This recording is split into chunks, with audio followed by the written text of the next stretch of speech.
जय हिंद एवरीवन, स्वागत है आपका वी नेशन 111 के एक नए एपिसोड में, जहां आपके लिए लेकर आते हैं इंडियन डिफेंस की प्रमुख अपडेट्स को। सबसे पहले तो चैनल को सब्सक्राइब करना मत भूलिएगा। आज के अपने अपडेट की शुरुआत करने वाले हैं भारतीय वायुसेना को लेकर आई एक बड़ी अपडेट से। भारतीय वायुसेना को air marshal Amarpreet Singh sir के रूप में अपना नया वायुसेना प्रमुख मिल चुका है। जी हाँ, air marshal AP Singh sir को नया चीफ ऑफ एयर स्टाफ नियुक्त कर दिया गया है। अभी आपको याद होगा, हाल ही में जब तरंग शक्ति एक्सरसाइज के दौरान तीनों सेना के वाइस चीफ ने तेजस में उड़ान भरी थी, तो उस फॉर्मेशन को AP सिंह सर ने ही लीड किया था। इसके पहले भी वो तेजस प्रोग्राम से काफ़ी ज़्यादा जुड़े हुए हैं और अब ये माना जा रहा है कि उनके कार्यकाल में हमें तेजस प्रोग्राम काफ़ी आगे जाता दिखाई पड़ेगा। आपको बता दें कि 30 सितंबर आफ्टरनून से ये अपनी कार्यभार को संभालेंगे और current chief of air staff air chief marshal VR Chaudhary sir 30 सितंबर 2024 को सेवानिवृत्त कर दिए जाएंगे और उनकी जगह AP सिंह सर को दी जाएगी। और हम आशा करते हैं कि AP सिंह सर के नेतृत्व में भारतीय वायुसेना का तेजस प्रोग्राम, MRFA प्रोग्राम और दूसरे जितने भी क्रिटिकल प्रोग्राम है, ये सब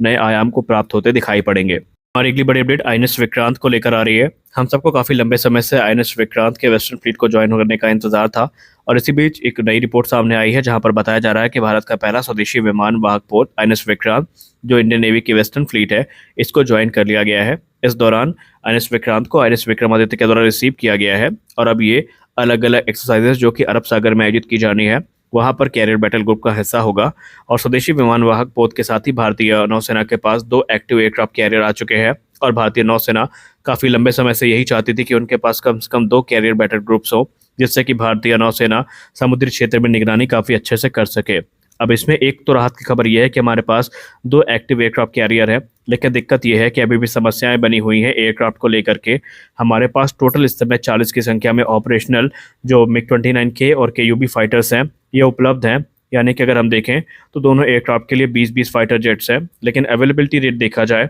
तो यहाँ पर ये काफ़ी दयनीय स्थिति में है। अब ज़रूरत ये है कि INS विक्रांत के लिए पहले राफेल M और बाद में TEDBF जैसे जो एयरक्राफ्ट है, इनके डेवलपमेंट को फास्ट किया जाए, तब जाकर के भारतीय नौसेना अपने फुल पोटेंशियल में इन एयरक्राफ्ट कैरियर को ऑपरेट कर पाएगी। जैसा कि हमें पता है कि प्राइवेट सेक्टर इस समय डिफेंस के क्षेत्र में काफ़ी बड़े काम कर रहा है और इनकी वजह से बहुत सारे क्रिटिकल नीड्स हैं जो पूरी भी हो रही हैं। और इसी क्रम में एक सिग्निफिकेंट ब्रेक थ्रू हमें डिफेंस टेक्नोलॉजी के क्षेत्र में देखने को मिला है, जहां पर कोयम्बटूर स्थित इग्निटा होलोग्राफिक प्राइवेट लिमिटेड के द्वारा भारत में पहली जो होलोग्राफिक वेपन साइट सिस्टम है, ये विकसित किया गया है। जी हाँ, जो इग्निटा होलोग्राफिक प्राइवेट लिमिटेड है, इन्होंने भारत में पहला जो होलोग्राफिक वेपन साइट सिस्टम है, इसको विकसित किया है, जो कि हमारे सोल्जर्स को एक क्रूशल टूल प्रदान करेगा, जिससे कि किसी भी स्थिति में जो पिन पॉइंट एक्यूरेसी है, ये उसको अचीव करेंगे और ऑपरेशनल सक्सेस को भी ये इंश्योर करेगी।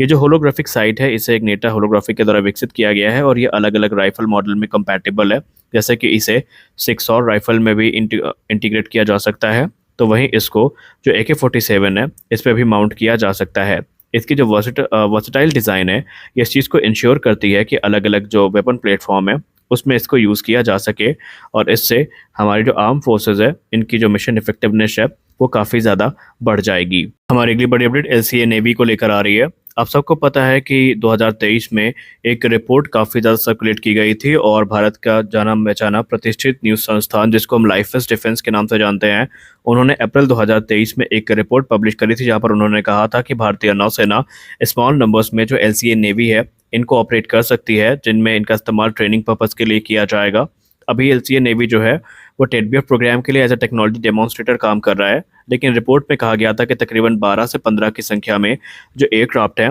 ये खरीदे जा सकते हैं। लेकिन इसी बीच एक रिपोर्ट सामने आई है सितंबर 2024 में ही, अभी यानी इसी महीने, DRDO चीफ ने ये कहा है कि DRDO इस समय भारतीय नौसेना के सम्मुख 8 से 10 की संख्या में जो LCA नेवी प्लेटफॉर्म है, इनको पुश कर रही है और संभावित है कि भारतीय नौसेना इसमें हामी भर देगी। इस समय जो LCA नेवी प्लेटफॉर्म है, इनका इस्तेमाल ट्रेनिंग रोल में तो किया जा ही सकता है और जब तक TEDBF नहीं आ जाते हैं, तब तक भारतीय नौसेना के जो पायलट्स हैं, वो इसमें ट्रेनिंग प्राप्त कर सकते हैं और इसे ऑपरेशनल रोल में भी इस्तेमाल किया जा सकता है। हालांकि ये भारतीय नौसेना के ऊपर है कि वो इसको लेकर क्या डिसीजन लेंगे और फिलहाल तो यही कहा जा रहा है कि LCA नेवी काफ़ी एक कैपेबल प्लेटफॉर्म है और भारतीय नौसेना अपनी रिक्वायरमेंट को पूरा करने के लिए जो शोर बेस फैसिलिटी है, वहाँ से इनको ऑपरेट कर सकती है। इसमें अलग अलग वेपन सिस्टम्स भी इंटीग्रेट किए जा सकते हैं, जो कि कॉम्बैट रोल में भी इस एयरक्राफ्ट को पूरी तरीके से कैपेबल बनाएंगे। फिलहाल आपको बता दें कि जो LCA नेवी है, इसका इस्तेमाल जो है वो टेस्टिंग पर्पज़ में किया जा रहा है। अलग अलग जो डेटा है वो प्राप्त किए जा रहे हैं, ताकि जो टेडबियर प्रोग्राम है उसमें काफ़ी ये सहायता प्रदान कर सकें।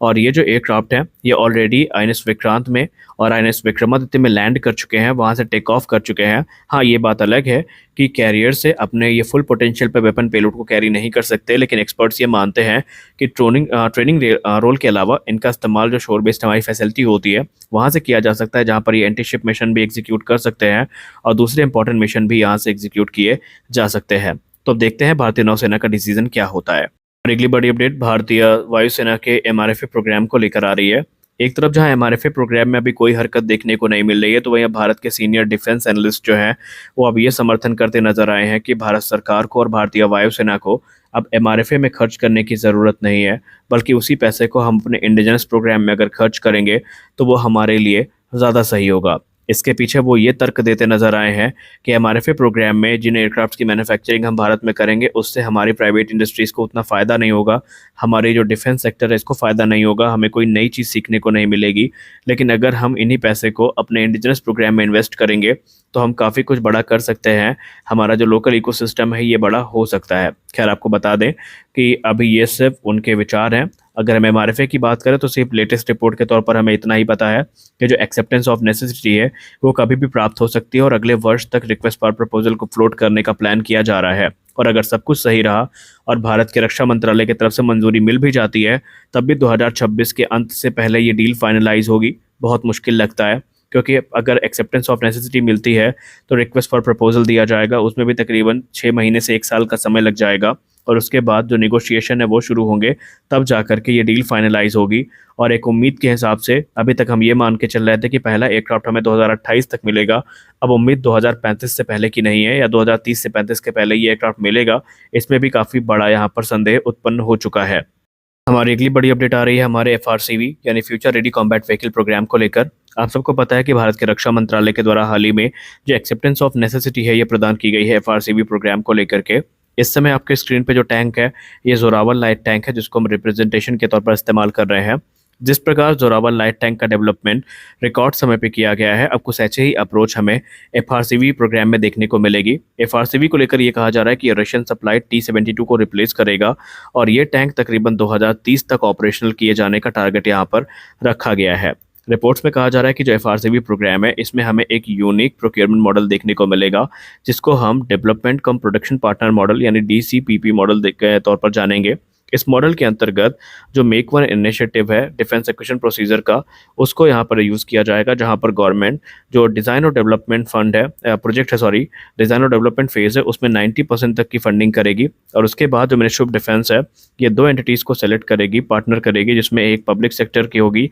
और एक प्राइवेट सेक्टर की होगी, और वहाँ पर DCPP को फॉर्म किया जाएगा। और इन दोनों कंपनियों के पास ये जिम्मेदारी होगी कि ये जो विनिंग डिज़ाइन है उस पर आधारित प्रोटोटाइप का निर्माण करेंगे, जिसमें कुछ माइनर इंजीनियरिंग मॉडिफिकेशंस भी इन्हें करने होंगे। और उसके बाद 3 वर्ष तक ट्रायल पीरियड को रखा जाएगा और जिसकी डिज़ाइन सुपीरियर होगी उसे मास प्रोडक्शन के लिए सेलेक्ट किया जाएगा। यानी ये एक काफ़ी इनोवेटिव अप्रोच है जो यहाँ पर अपनाई गई है और आशा करते हैं कि इसके हमें सकारात्मक परिणाम देखने को मिलेंगे। तो आज के इस वीडियो में बस इतना ही, मिलते हैं अगले वीडियो में, तब तक के लिए जय हिंद।